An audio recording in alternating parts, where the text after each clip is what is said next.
Bueno, primero, gracias por la invitación a CNT y a Ciudadanía contra el Racismo. Me presento, soy Alfonso Sánchez, coordinador de campañas a nivel autonómico de Amnistía Internacional en Castilla-La Mancha. Brevemente presento a Amnistía Internacional, aunque la mayoría ya la conocéis, pero bueno, es una organización de defensa de los derechos humanos, presente en más de 150 países en todo el mundo, que se dedica a la investigación, a la presión, a la denuncia de las instituciones y a las campañas y a la movilización por los derechos humanos en todo el mundo. Es una organización independiente que no acepta subvenciones de gobiernos, ni de empresas, grandes empresas, ni de partidos políticos. Y bueno, aquí en Castilla-La Mancha tenemos 7 grupos locales en todas las capitales de provincia, en Valdepeñas y en Toledo tenemos un grupo de jóvenes. Y luego tenemos una entidad autonómica, que es la que yo represento, que hacemos incidencia política con el Parlamento regional, el Gobierno regional, el trabajo con otras organizaciones a nivel de Castilla-La Mancha. Y bueno, paso a comentaros un poco este tema de los controles, de las redadas racistas, que es una cuestión, bueno, que ahora ya entraré un poquito en materia, pero que afecta de un impacto muy fuerte en la salud también mental y emocional de las personas, ¿no? Que ven cómo pues, son paradas por la calle por el mero hecho de tener un color, unos rasgos diferentes por sus características físicas, muchas veces son cacheadas en la vía pública y que, en fin, son estigmatizadas, ¿no? y sufren vulneraciones de derechos humanos a diario. El racismo, como ha dicho Marcos al principio, en España no es una cuestión individual, puntual, sino que es una cosa estructural. Y eso es lo que primero que tenemos que tener claro y que afecta pues, a la vivienda, al empleo, a la educación y en este caso a la libertad de caminar por la calle y a este tema de las redadas racistas. Luego entraré, pero bueno, sí hay una campaña de Amnistía Internacional y otras muchas organizaciones, no solo de Amnistía, sino que a nivel estatal se han sumado ya 400 organizaciones contra este tipo de controles racistas, que pedimos una serie de cosas, entre ellos que las policías locales tengan unos formularios de parada que luego pasaré a detallar. Y aquí en Ciudad Real, precisamente, hemos presentado, junto a aquí las organizaciones presentes, una moción en el ayuntamiento que está ahora no teniendo respuesta, pero luego lo encuentro en ello. Como digo, es una cuestión estructural y que además no hay un reconocimiento institucional, o sea, se niega, hay un negacionismo institucional del racismo, ¿no? y en ese caso de las redadas policiales. Aquí no se trata tanto de acusar a personas concretas, a policías concretos, porque sean racistas o no, sino prácticas que se dan y que tienen unas consecuencias que en muchas ocasiones pueden ser sin ninguna intención de discriminar, pero que producen esas discriminaciones, ¿no? Si de cada 1000 personas que se paran en la calle, 700 o 800 son personas con un rasgo diferente al español medio europeo blanco, pues evidentemente hay un patrón ahí que hay que investigar. Y eso deberían hacer las instituciones, y si no lo hacen, pues están permitiendo que eso se produzca, ¿no? ¿Qué son exactamente las identificaciones por perfil racial? Pues son la selección de personas en la calle para controles basadas en la apariencia física, no en indicios de una conducta concreta, ¿vale? Sino en sus características físicas. Se identifica a alguien pues, porque es extranjera, o porque es árabe, o gitana, o negra, y esto la ley lo prohíbe, evidentemente, pero faltan mecanismos que verifiquen que esto se cumple, ¿no? Y de ahí esta propuesta de los formularios de parada.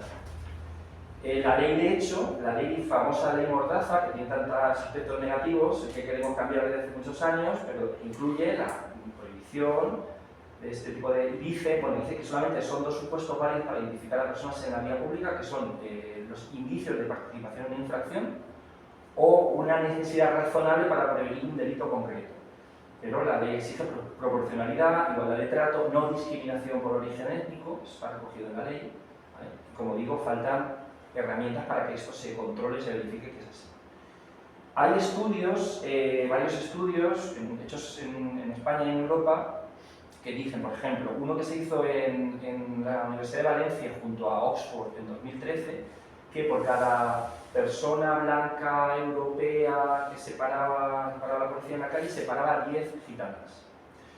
Por cada persona española blanca que se para en la calle, se paraba 7,5 magrebíes y a 6,5 personas afro-latinoamericanas. En la Universidad de Málaga también hizo un estudio de algunos proyectos pilotos que se habían puesto en marcha de estos formularios que era pasaría a detallar, y se demostró que reducían los sesgos, que mejoraban la calidad de las identificaciones, que además la policía, digamos, que ganaba cierta legitimidad o por lo menos no generaba una desconfianza, porque claro, uno de los efectos que tiene es la desconfianza de la población migrante de la policía, porque si te están parando por tu color de piel, luego ¿qué va a ser la denuncia allí, ¿no? Entonces, bueno, hay estudios también o recomendaciones de Naciones Unidas, del Comité contra la Discriminación Racial, un grupo de trabajo de afrodescendientes que vino a España en 2018 también, después de hacer un estudio, consideró que era un problema endémico. Y bueno, o sea, no es una cuestión solo de organizaciones sociales, no es una reivindicación de organizaciones sociales, sino que es un consenso internacional y que prohibir absolutamente este tipo de controles policiales, ¿no? ¿Cuál es el impacto humano que tiene? Pues evidentemente, lo he dicho al principio, sobre la salud de las personas, física y emocional, ¿no? Imaginaos un chico negro nacido en España, que puede no haber nacido en España, pero nacido en España, que se ha criado en la guardería, en el colegio con sus amigos, que son blancos, pero que a lo largo de su vida recibe reiteradamente, se le para por la calle, se le identifica y a sus amigos no. Pues claro, evidentemente tiene un impacto muy fuerte. Ahí está demostrado que hay personas que cambian en las ciudades donde saben que controlen las rutas para ir a los trabajos, y en vez de ir por la vía más directa, pues van por otros caminos más largos, pero para evitar ese tipo de controles. Incluso cambian su forma de vestir, cambian los lugares que suelen visitar para evitar estos controles. Consecuencias, pues ansiedad, humillación, desconfianza, una sensación de exclusión. Es un daño individual, pero también colectivo, porque transmite el mensaje de que ciertos grupos son potencialmente peligrosos, ¿no? Y, como digo, erosiona también la legitimidad de ciertas instituciones, en este caso de la policía, las policías locales o autonómicas o nacionales en algunos casos, ¿no? En muchos casos. Además, hay un problema de eficacia, porque tú estás parando a la gente por su característica física, pero no por indicios de una comisión de un delito. Entonces, al final estás gastando recursos y tiempo en parar a la gente sin una motivación que te conduzca a solucionar el problema que quieres solucionar, ¿no? Entonces, es un uso ineficiente también de esos recursos policiales, ¿no? No estás parando a las personas por indicios, sino por estereotipos. No lo estás haciendo por que sea sospechosa, sino por un prejuicio, ¿no? Entonces, también se ha demostrado, ahora comentaré un caso que es el de Fuenlabrada, que es el que está más estudiado, que combatir el perfilamiento racial, que es como se denomina este tipo de paradas policiales, es una forma de mejorar la seguridad, no de reducirlo, ¿no? Sino que se mejora. Estos formularios que he mencionado, ¿en qué consisten? Que es un poco lo que proponíamos aquí en Ciudad Real, sin hasta ahora la respuesta de ningún grupo municipal.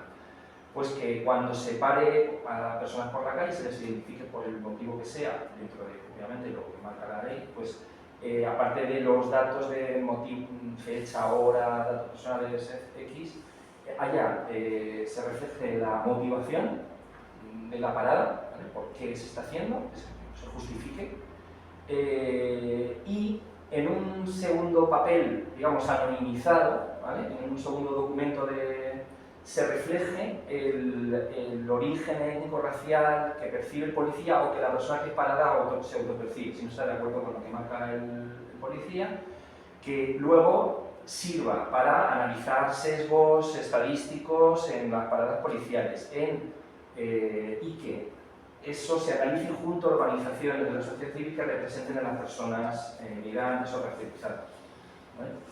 O sea, y además la persona que para en la calle recibe una copia de que ha sido parada tal día, tal hora, por tal motivo y demás.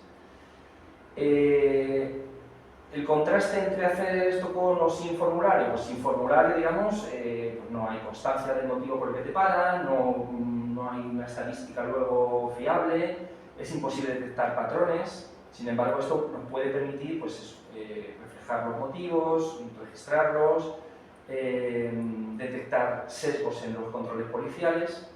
Y esto, bueno, pues no es algo nada extraordinario. O sea, un médico, por ejemplo, pues una médica registra sus actuaciones en informe cuando tiene una cita, un funcionario tiene que registrar sus procedimientos, no sé, un profesor, yo que lo soy, pues tiene que documentar los exámenes, las pruebas que has hecho tus alumnos, en fin, aquí tienes que dejar un registro de tu trabajo, en este caso, para que se demuestre luego que no tiene una orientación discriminatoria.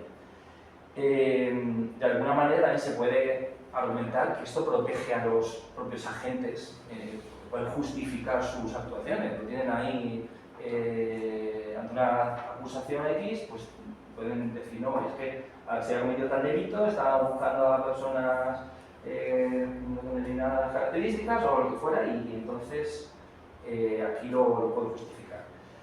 En Fuenlabrada, como digo, se puso en marcha un programa que se mantiene, se ha puesto en marcha en otras ciudades, curiosamente aquí en Puerto Llano. Lo que pasa es que en Puerto Llano creo que no, sí, se puso un proyecto piloto en 2016 y en Puerto Llano que se llama PIPE, Programa para la Identificación Policial Eficaz, que se puso en marcha en algunas policías locales, en Girona, Castellón, en Coruña, en Puerto Llano, con resultados positivos, pero que luego en muchos casos no se han continuado. Sin embargo, el caso de Fuenlabrada es uno que se ha estudiado a nivel incluso europeo, porque utiliza, bueno, pues es una metodología para justificar cada identificación, recoger datos, los analiza, luego se analizan esos datos para corregir sesgos y para formar a los agentes, y se ha demostrado que la, digamos, eficacia policial no ha disminuido, sino que ha aumentado, al contrario, y se ha producido muchísimos menos sesgos en las identificaciones policiales, o sea, se ha trabajado de forma brutal. ¿Por dónde voy? Bueno, un poco ya para terminar, yo igual me voy a extender menos que Sandra, pero bueno, alguien se puede preguntar, bueno, si yo no he hecho, si no hago nada malo, tampoco hay un problema en que me identifiquen, ¿no? Pero no se trata de eso, o sea, los derechos humanos no son solo para las personas que, en fin, son para todo el mundo. Entonces, tú no tienes por qué sufrir más paradas policiales que otras personas, aunque no hayas hecho nada y te dejen ir en paz. Al final, eso tiene un impacto en las personas, ¿no? Y lo que tenemos que intentar evitar. Lo de la moción en Ciudad Real, bueno, ya lo he comentado, presentamos una propuesta a los grupos municipales, igual que hemos hecho en otras ocasiones, de amnistía, por ejemplo, pues hace unos años con el tema hace un par de años con el genocidio en Gaza, que tú estuviste además, Mame, ¿no? Que conseguimos que se aprobara una moción en el ayuntamiento, pues en este caso no nos han respondido. Planteábamos eso, que se implementaran estos formularios de parada, que hubiera un análisis periódico con organizaciones especializadas y universidades de las estadísticas que salían de estos registros, que hubiera un informe anual que se presentara al pleno municipal, y bueno, pues no ha habido. Recientemente, en esta campaña que hemos lanzado en todo el Estado para proponer este tipo de formularios, se ha aprobado una moción en San Cugat del Vallès que lo va a poner en marcha. Ha sido el primero de los ayuntamientos dentro de esta campaña reciente que lo está poniendo en marcha y estamos trabajando en más sitios. Entonces aquí, bueno, no sé, luego lo comentaremos, pero a lo mejor habría que hacer más presión, por publicar con alguna nota, algún comunicado, seguir insistiendo porque, bueno, pues queremos que esto es algo positivo, ¿no? Y ya está, nada más.